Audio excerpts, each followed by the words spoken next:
Hello everyone, welcome back to my channel. Ayan guys, ayan, mayroon na namang blessings na dumating kay Kalingap Ido. At dumating po ito sa pamamagitan po sa pangalan ni Kalingap Rab.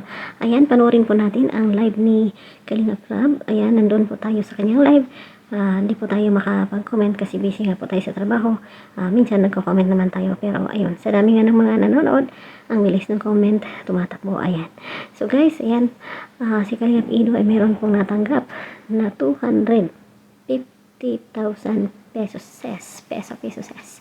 So ayan, galing din yan sa isang sponsor na ayaw magpakilala. And syempre, masaya tayo kasi deserve naman po talaga kay Ido. Kasi nga di ba ang sipag-sipag niya.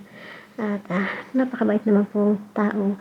At alam kong mahal na mahal niya ang kanyang trabaho as a charity vlogger.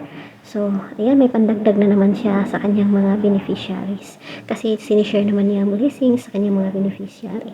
Ayan, panoorin natin. Balikan natin ang live ni Kalingap Rab. To Kalingap Rab, for your information in acknowledging and my appreciation of Kalingap Edu's untiring zest for humanitarian causes, no? Which is a true Aquarian trait. Grabe. And being loyal to his own ways of Kalingap's vision and mission. Yun.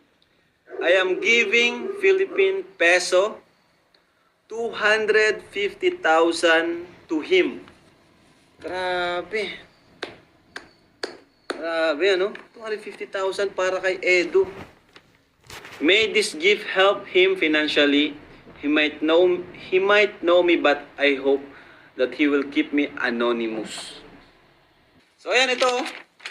Ayan. Ito po. Oh. Yung resibo, hindi ko na. To Kalingap Edu, keep up the good work, but always remember to give time also to yourself in order to experience some more simple joys of life. God bless. So, yun po. Thank you. Yun yung bulong natin for today's vlog.